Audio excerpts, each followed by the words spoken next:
Welcome to Radicalize Me. Today I want to talk about a show called The Valley. This is a reality show and spin-off of Vanderpump Rules, which is a spin-off of The Real Housewives of Beverly Hills, which branched off the success of The Real Housewives of the OC. I enjoy this sequence because The Valley was also the name of an in-universe TV show that the characters on The OC watched. I'm a millennial, and therefore this tickles me. But what's the deal with The Valley? The show follows 12 roughly 40-year-olds, including several couples, as they navigate the complications of dating, marriage, work, and raising kids in Los Angeles County's San Fernando Valley, often just called The Valley. Two cast members, Kristen and Jax, were part of the original cast of Vanderpump Rules. And Jax's wife, Brittany, appeared on that show as well, but that's not super important. Just something to know if you want to see more of their backstories. I'm interested in shows like The Valley, not only because I have a wife and I'm therefore legally required to, but also because they offer a window into this kind of upper middle class, professional managerial class, labor aristocracy, whatever you want to call it, lifestyle, and the mindsets that come with it. Now, in fairness, so far, the show, which is pretty new, has not displayed any major social or political toxicity, at least outwardly. But these people are highly paid professionals, mostly white or white passing, who live in mostly white communities with other high-income people. You can imagine some of the blind spots they might have. This is not an attack. It's just an acknowledgement that we're products of our environments. This is the type of town I grew up in, frankly, and I had to overcome some of these blind spots myself when it came to race, class, and other socioeconomic issues. What has happened in the show is an explosive accusation of racism. And I think it gives us some insight into how Americans view racism. Americans tend to believe that racism is just about personal behavior. Right, if a black family has a much harder time than white families getting a home loan in Townsville, USA, there must be a couple of racists who work at the bank. But there are no blatantly racist laws on the books anywhere, right? That went out with the Civil Rights Act, which many conservatives oppose to this day, by the way. Now, the free market will sort it out. You can just go to the non-racist bank down the street. Lyndon Johnson signed a piece of paper in 1965, and every institution in this country just magically transformed and no longer harbored white supremacist methods of exclusion that had been in place on this continent for like 500 years. It's a goofy understanding of history. But to give a little Valley backstory, Kristen has a reputation for shit-stirring. She caused a lot of drama on Vanderpump Rules, not the least of which was her affair with Jax while she was dating his now former best friend, Tom Sandoval. You might know Tom Sandoval from Scandoval, the scandal that erupted when he was caught cheating on his now former fiancée, Ariana, with her friend Rachel. They're a messy bunch. Kristen ended up leaving Vanderpump early on, but re-emerged recently, claiming to have done extensive work on herself and turned over a new leaf. And she does seem to have chilled out at least a bit. However, season 1 of The Valley was barely underway when her castmates started to question just how far she had really come from her old shit-stirring ways. Through some convoluted grapevining between a few of the cast that's not even worth getting into, Kristen hears a rumor that Michelle and Jesse, one of the married couples, are Republicans and therefore probably racist. And she goes and repeats this to a few other people, and it all comes out at a dinner party, much to the chagrin of Michelle and Jesse. Keep in mind that you're pretty untouchable if you're a Republican in Southern California. Now, right off the bat, I don't give a shit about the comfort of Republicans. But I guess I can understand the frustration and hurt of your friends talking about you behind your back. Accusations and name-calling fly back and forth between Michelle and Jesse and Kristen and her partner, Luke, until Jesse goes for the nuclear option. He reaches into his proverbial back pocket and says it's ironic that Kristen would accuse them of racism when, in his words, she's the actual racist. You were thrown off a show for being an actual racist. Whoa, okay, what? Now we gotta go back in time again, this time to 2020, when Kristen did something really bad. She and Stassi, another Vanderpump alum, apparently called the police on their only black castmate, Faith Stowers, for a crime she didn't commit. What the fuck? From People magazine, there was this article on Daily Mail where there was an African-American lady, and I guess this woman was robbing people, Stowers said during the June 2nd conversation, and they called the cops and said it was me. So yeah, not good. Thankfully, Bravo had the sense to fire Stassi and Kristen, and both of them seem to have done some personal work to understand and overcome their own internalized racial biases. This sort of personal work on understanding racism was kind of a trend in 2020.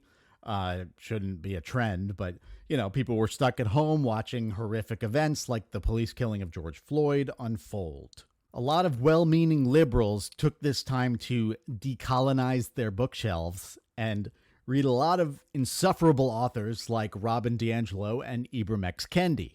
But the problem with this approach is the same problem that Kristen, Michelle, and Jesse run into. None of them seems to understand racism as a social ill, a consequence of our economic and political structures. I know that I made a mistake by roping Michelle into something that didn't have to do with her, but Jesse, he's just trying to ruin my name by bringing up the most painful thing that I've ever gone through. Yeah, so right there, that's a bit rough. You immediately call into doubt any real growth you've done on racism when your first thought upon recalling your racist crime is about how hard it was for you. I'm just spitballing, but I think you'd be better off with something like, that was kind of a low blow, but yes, I did wrongfully accuse a black coworker in the past. It was reprehensible and completely unjustifiable, and I've done extensive personal work to make amends and overcome my own internalized biases. I offer no defense of my past actions, but I don't think it was appropriate for Jesse to bring that up because I was simply talking about a rumor I heard while never accusing Jesse and Michelle of anything. Regardless, none of this detracts from the ongoing harm of institutional racism in this country. Something like that might have been better. My whole point is you need to remove the individual from the equation sometimes, or you're blind to the real impacts of systemic injustice like racism. It's just not about you. When her racist past comes up, Kristen literally cries about how hard the backlash was for her. I looked at the statement she put out when the incident surfaced, and it's fine, besides a couple of parts where she's a little self-centered and denies any racial motivation, but she seems to get it right in this middle part. Quote, I am now completely aware of how my privilege blinded me from the reality of law enforcement's treatment of the black community and how dangerous my actions would have been to her.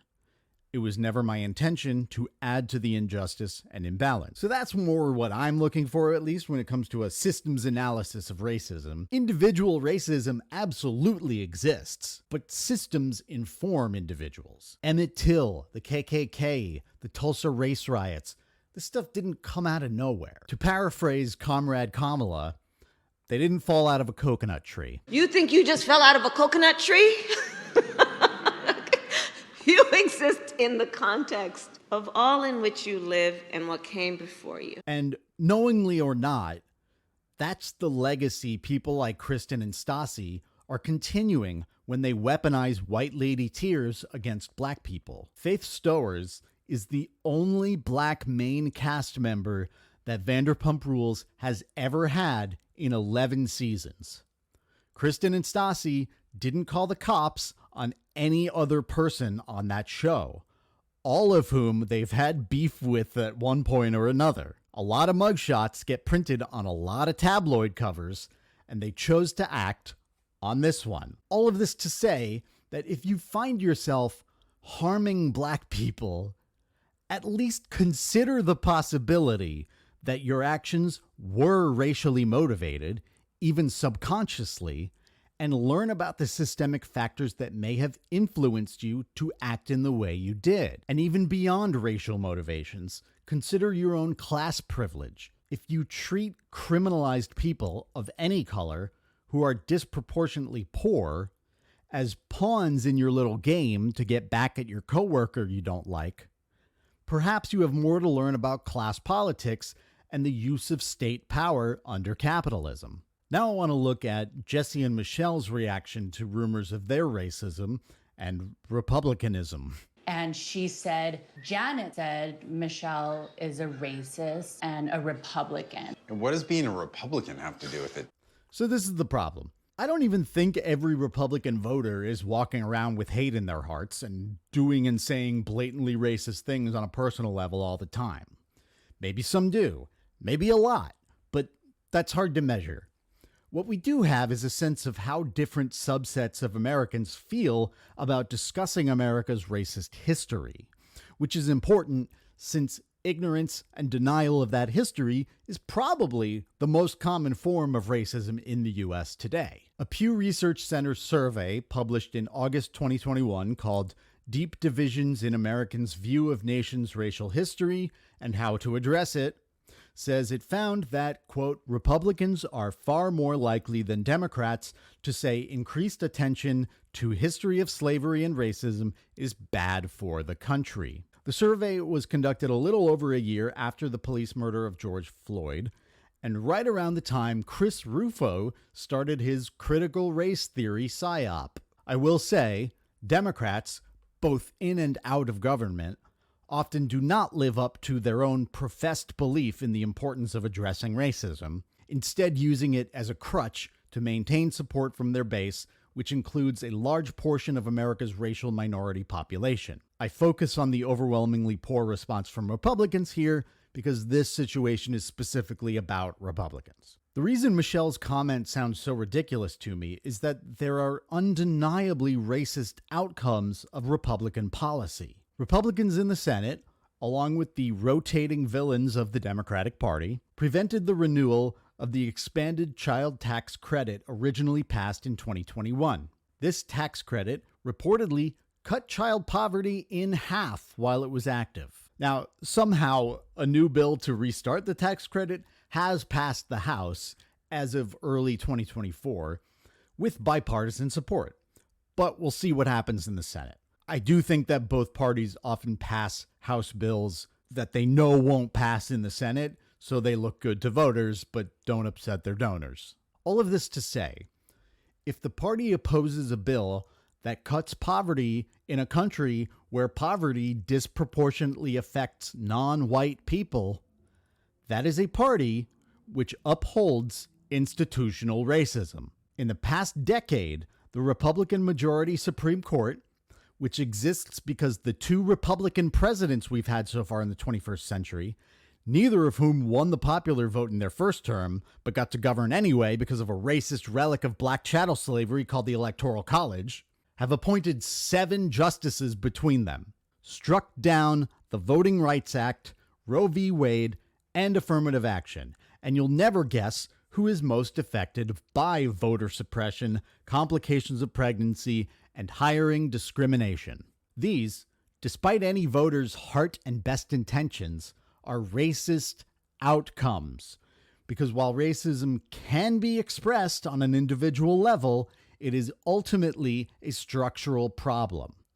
The same goes for policies related to immigration, housing, education, medical care, and anything else where black and brown people have worse outcomes than white people on the whole. But even if we want to talk about Jesse and Michelle's individual actions, they are part of a socioeconomic class that tends to vote Republican because it benefits their interests.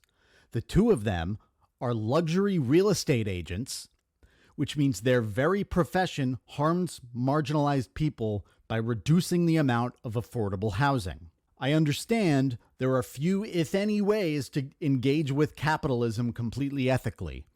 But if you actively choose a parasitic job that directly exacerbates the injustice of capitalism because you wanted to be rich, not only can you go fuck yourself, but you don't get to be indignant when someone rightfully calls you out on it. The house that we have now right behind Chateau Marmont just screams ambition.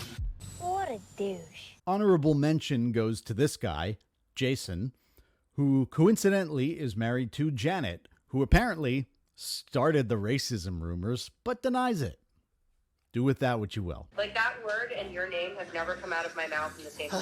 I almost liked Jason because he seemed pretty chill compared to the others, but then he started talking about his job. Jason works in workers' comp defense on the corporate side. The guy literally denies workers their disability and injury claims for a living. That's a demon. That is a demon. I'm an atheist, but that's what a fucking demon does. Might be a nice guy. Seems like a good friend and husband, and yet he does the devil's work. So those are my thoughts on the Valley. No earth-shattering insights, just some good examples, I think, of the common misconceptions about personal racism and the denial of racism's institutional and structural nature. Thanks for watching. Please help us out with a like, comment, and subscribe, and you can also support us on Patreon. Bye now.